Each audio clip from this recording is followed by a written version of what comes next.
Assalamualaikum warahmatullahi wabarakatuh. My name is Nafi Arzuddin bin Zaidi. My metric number is 23 DBTF 2027. Today we are going to present about thin layer chromatography.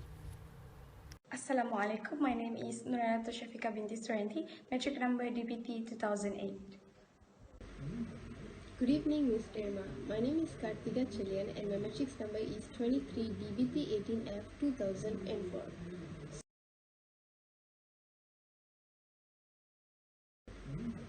Good evening, Ms. Irma. My name is Kartika Chilian and my matrix number is 23 DBT 18F 2004. So today our group will be presenting on TLC, thin layer chromatography. TLC is a chromatography technique used to separate non-volatile mixtures. Thin layer chromatography can be used to monitor the progress of a reaction, identify compounds present in a mixture, and determine the purity of a substance. Thin layer chromatography is based on the principle of adsorption chromatography. Adsorption refers to a phenomenon where a substance accumulates on the surface of another material, forming a thin layer. This layer is often only one molecule thick. The interaction between adsorbent and adsorbate dictates the separation of compounds.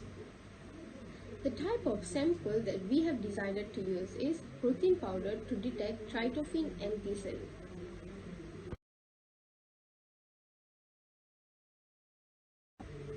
There are two phases in TLC, stationary phase and mobile phase.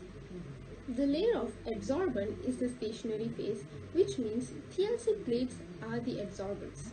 This phase refers to a layer of adsorbent which is coated on a plate. The adsorbent is selected based on its chemical composition, separation efficiency, particle size distribution, and morphology. Common stationary phases include a silica gel, alumina, cellulose powder, modified cellulose, and Cephalodex gels. Moving on to the mobile phase. The solvent will be the mobile phase. Mobile phase refers to the liquid which carries the sample and transport the stationary phase. The separation of components on the stationary phase depends on how the different compounds adsorb on the stationary phase and their dissolution in the mobile phase. The mobile phase usually consists of an organic solvent and water. Addition of different compounds may increase or decrease the solubility of specific solutes in the mobile phase. For example, acetic acid in the mobile phase can increase the solubility of basic materials, while ammonia can increase the solubility of acids. Despite these parameters, the actual choice of mobile solvent is based on trial and errors. The solvents that we are using is butanol, acetic acid, and water with ratio of 12 to 3 to 5. I think that's all from my part. Thank you. Thank you, Kartika. Now I'll be explaining the preparation of sample, reagent, and solvent. First, our sample. We choose protein powder. The protein powder, with any brand, we will dissolve with universal solvent, water, just like what are stated on the label. Second, the solvent that you use in the TLC chamber. We will use 3 chemicals and combine it into a new mixture. First, we use butanol, acetic acid, and water with ratio 12 to 3 to 5. Fourth, we will use 2 types of amino acid. One is tryptophan and one is glycine for the TLC experiment. Lastly, we will use ninhydrin. Moving on to the part method of analysis, thin layer chromatography. Procedure number 1. Prepare all the sample, reagent, solvent, and apparatus needed. Procedure number 2. Take the TLC plate, as an example, and draw a straight line using a pencil approximately 1 cm from the bottom. Step number 3 is to spot the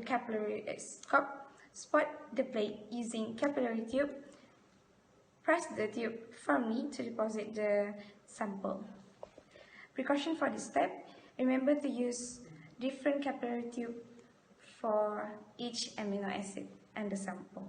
So there will be 3 things on the plate, so 3 spots, one for the sample, protein powder, tryptophan, and glycine. Step number 4 is to fill in the TLC chamber with the solvent that we prepared just now, and place the TLC plate that we have spot. Oh, I forgot to say that to each and every spot that we do, must let it dry first, then the other spot, and then let it dry first before we insert into the TLC chamber that have solvent inside it, and the solvent must be under the line that we draw, because if we the calibration or the water level is upper or above the line, it will wash off our sample and ruin our experiment. So let the TLC work and the solvent move from the mobile phase, the solvent part, to stationary phase, to the plate part. And don't forget to cover the TLC chamber with a lid. Next, when the solvent on 1 cm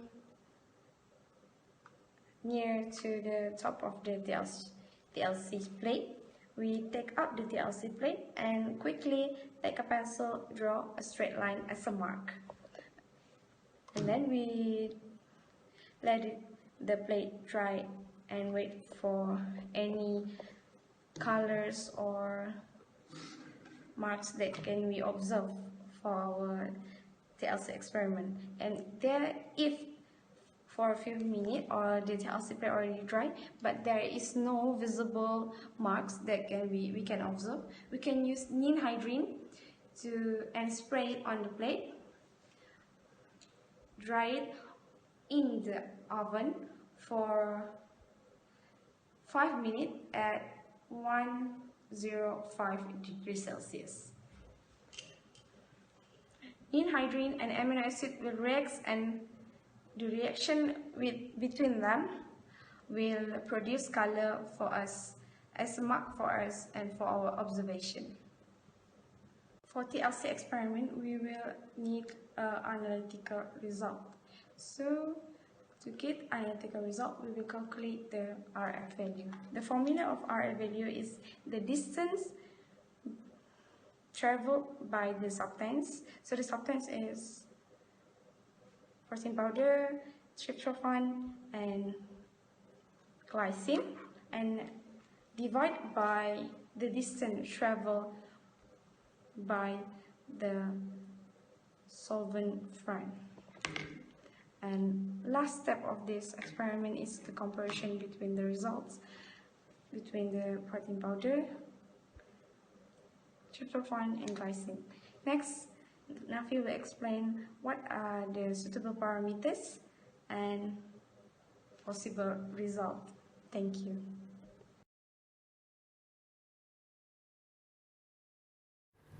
The parameter of this experiment is the retention factor.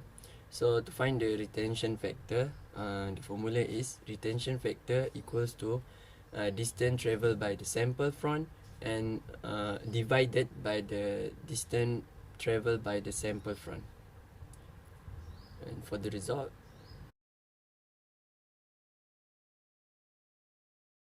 the possible result for this experiment is we can see that in this diagram, glycerin travel that far and then tryptophan travel farther than the glycine. And for the protein powder have 9 essential amino acid. It should have 9 essential amino acid.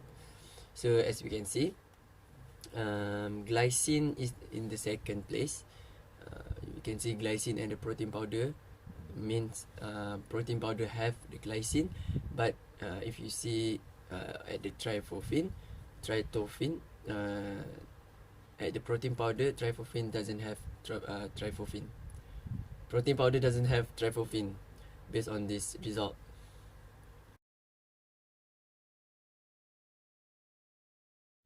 So, how this technique can improve the quality of health, because the combined supplementation with glycine and tryptophan significantly reduce the elevation serum uric acid level after purine ingestion. Glycine alone in a combination with tryptophan significantly increase urinary uric acid excretion and urinate clearance compared with the effect of placebo. So basically urinary pH increased by the ingestion of the mixture.